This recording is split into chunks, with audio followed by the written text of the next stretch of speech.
For more on all this, let's bring in the Republican Senate candidate, David Perdue. Sir, thank you for joining us this morning. You are the man at the center of all of this. How are you feeling this morning about the election tomorrow?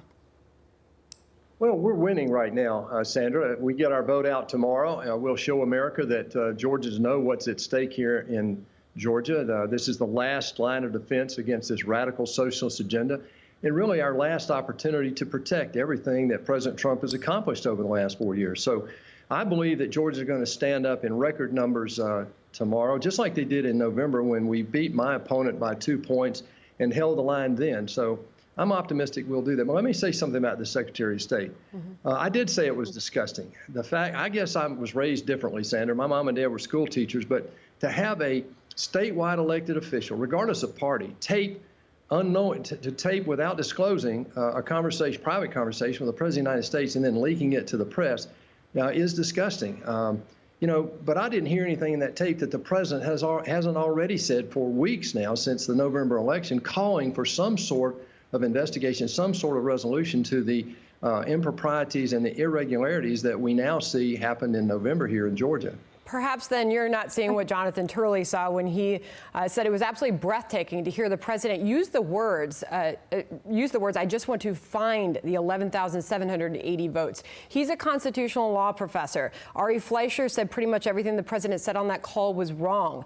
Used to be the press secretary for George Bush. Adam Kinzinger, a Republican, called what the president did there on pressuring the Secretary of State absolutely appalling. So, sir, you've reacted to the leaking of that call and the actual taping of it. Got it. But what about the contents of that call? Well, however he said it, Sandra, what he's saying, a lot of people in Georgia, and 75 million Americans, I think, align with him right now that something untoward happened here in Georgia, and we have not gotten to the bottom of it.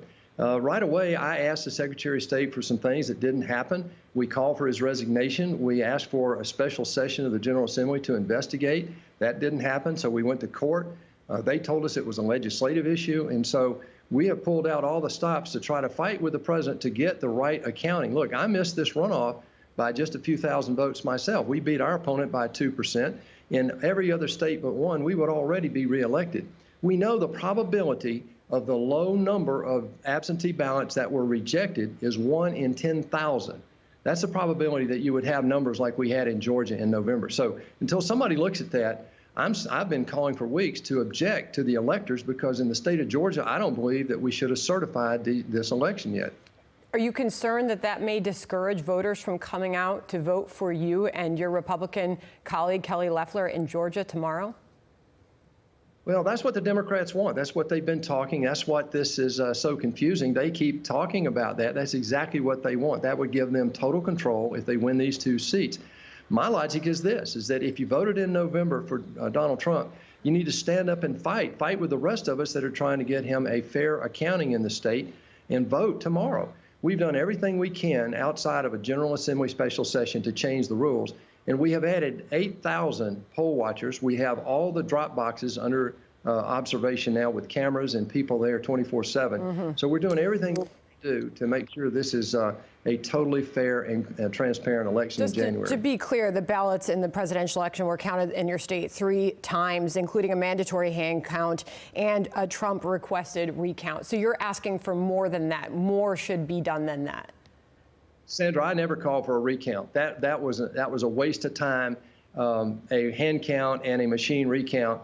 Now, that's not what I've been saying. I've been saying all along that there are things that went on around the signatures that we have not been given answers to, and therefore we need a full signature audit against the registration signature alone, not an application signature or anything else. And oh, by the way, we don't even know that certain counties who were given the discretion to do that when they were burdened with an ever-increasing amount of application for absentee ballots. We went from 5% to 30% absentee ballots in this race. Yeah. So are you still in quarantine? You put out a press release last Thursday that you and your wife had tested negative.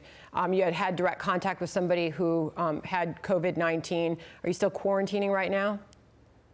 We are. My wife and I are in good health, no symptoms. We've tested negative repeatedly. I'm going to participate hopefully tonight by virtually in this rally, but I'm so excited that President Trump is coming again. Vice President Pence is here today at noon. we're pulling out all the stops to remind people if they voted for Trump in November and voted for me in November, 2.5 million Georgians did that. If they come out tomorrow, we will hold the line right here in Georgia and make sure our kids don't live under an oppressive socialist government, but can continue to enjoy the benefits and the fruits of being free. You know, there's a lot of speculation over what we may hear from the president when he makes the stop there tonight. First time in that city in 28 years for a sitting U.S. president. It's a big deal. I'm sure you probably wish you could be there, although you're following CDC guidance with that quarantine. What do you want the president to say tonight? What would be most effective? Some say he might talk about overturning the election results, air his grievances. But when it comes to getting you voted into office and your Republican colleague, what do your Republican supporters need to hear from the president? First of all, this is the last opportunity we will have to protect everything that we've accomplished in the last 4 years. The second thing is the last line of defense to stop the Democrats from perpetrating this radical socialist agenda. It's as simple as that. The eyes of America, and indeed, I believe the eyes of the world, are on the people of Georgia, and it's up to us. It's our responsibility. It's not just a right to vote. It's a responsibility. And if you're upset as I am about what happened in November, the only alternative you have is to stand up and fight in the only way you can, and that is to get out and vote tomorrow. Really appreciate you coming on the program this morning. I know you've got a big 24 hours, 48 hours coming up. Appreciate it very much. David Perdue, thank you. Thanks.